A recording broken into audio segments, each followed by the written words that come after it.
I'm absolutely blown away by how cool these Avatar The Last Airbender commanders are. They're all over the color spectrum, so let's start out with 3 allies that care about casting spells, specifically lessons, starting with Iroh Grand Lotus. This legendary creature has Firebending 2, and during your turn, each non-lesson instant and sorcery card in your graveyard has Flashback.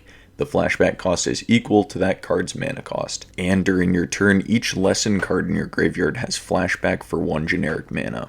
A similar spell-slinging commander is Sokka Tenacious Tactician. This card has menace and prowess, and gives other allies you control menace and prowess as well. And whenever you cast a non-creature spell, create a 1/1 white ally creature token, which is going to be tremendously helpful with all of the ally enter the battlefield triggers. And next up is Sokka Bold Boomeranger, a blue-red card that could fit into either of the 2 commanders or be its own commander. When it enters, you discard up to 2 cards, then draw that many cards. And whenever you cast an artifact or lesson spell, put a +1/+1 counter on Sokka. Shifting gears to shrines and spirits, it's Hei Bai Forest Guardian. When Hei Bai enters, reveal cards from the top of your library until you reveal a shrine card. You may put that card onto the battlefield, then shuffle.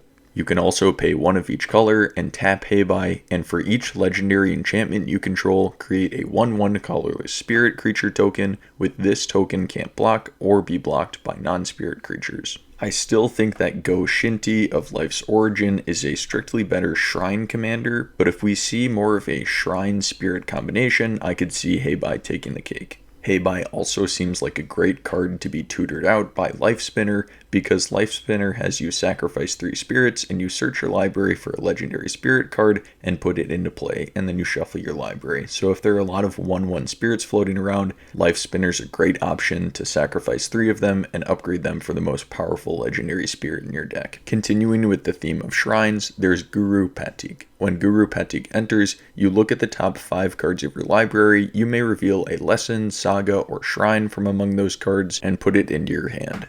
And whenever you cast a lesson, saga, or shrine spell, put a +1/+1 counter on another target creature you control. Next up is Toph the First Metalbender. This is one of the first cards that was leaked from the set, so it's been around for a while, but I'd be remiss if I didn't add it to the list.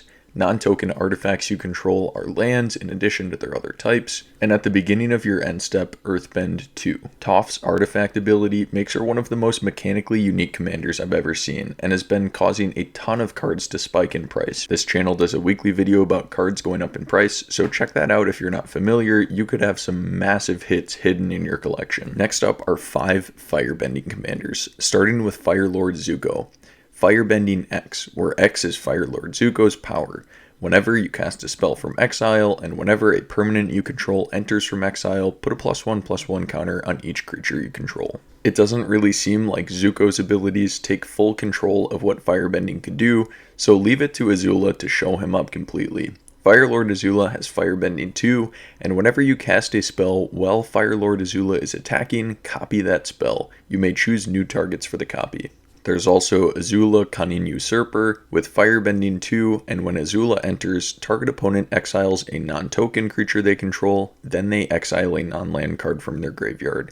And during your turn, you may cast cards exiled with Azula, and you may cast them as though they had flash. Mana of any type can be spent to cast those spells. And the last Azula card is Azula on the Hunt. She has Firebending 2, and whenever Azula attacks, you lose 1 life and create a clue token. The Azula cards are absolutely fantastic. They stick to the flavor of the show, have really unique abilities, cool color combinations. I can't say enough good things. I'm so excited. And the last firebending commander we'll talk about is Ozai the Phoenix King. He has Trample, Firebending 4, and Haste, and if you would lose unspent mana, that mana becomes red instead.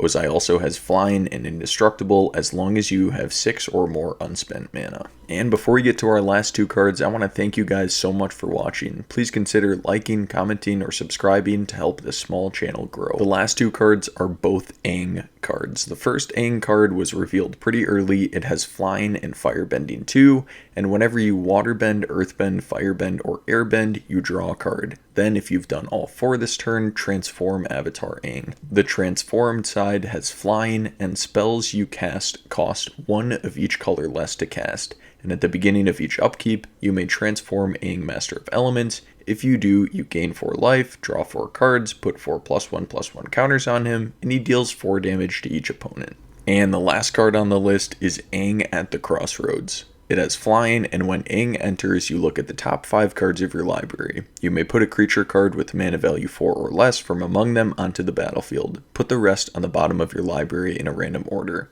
And whenever another creature you control leaves the battlefield, transform Aang at the beginning of the next upkeep. Then the transformed side has flying and gives land creatures you control vigilance. And at the beginning of combat on your turn, you earthbend 2. We've got a new finance video for you every Friday, but if you want to track the price of your cards every day of the week, check out MTG Stocks. Creating an account is free and you can customize the cards that you're watching.